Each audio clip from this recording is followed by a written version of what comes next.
Hello friends, good morning. तो आज चलतु मेथी शाग बनवा। तो सर्वप्रथम मु मेथी शाग भलसे बाछि नहीं। देखु तार डंठल जो मैंने डाल गुड़िक काटिदेला शाग को भलसे बाछि नहीं। तो ये मुझे 2 बुड़ार शाग यूज कर अनुसार क्वांटिटी अनुसार शाग नहीं पारे। तो भलसे धोई नहीं। तापर ये कड़े बसई नहीं। तादेह तेल किसी देदेबा। तेल टिके आम जीरा देदेबा। तापर आप कंचा लंका चाहिए पकई पारे। जेहेतु मो राग छोट पे मैंने खाइबेनि बोली तो ये मो राग ऐड करनी। तापर रसुण टिके ऐड करदे।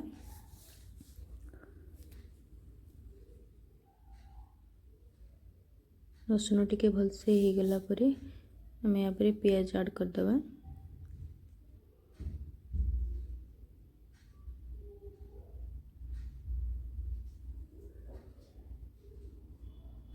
पियाज को टिके भलसे गोल्डन ब्राउन हवा जाए टिके भाजी नवा।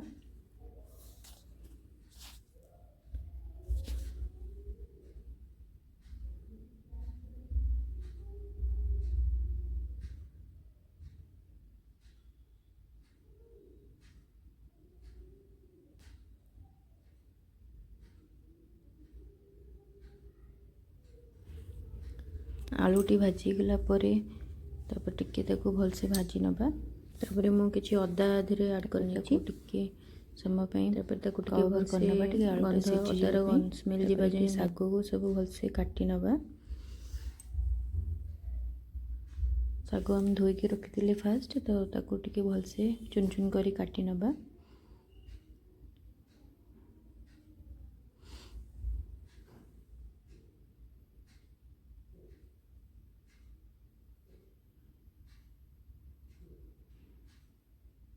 ये चेक कर नवा आलू सीझी कि नहीं।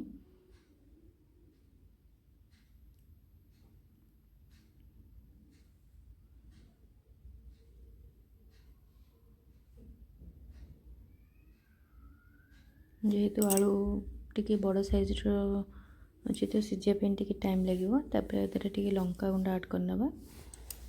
यहाँ मुझे काश्मीर लंका गुंड ऐड कर राग जदि खाऊे तो से स्वाद अनुसार आप राग लंका गुंड भी ऐड करें।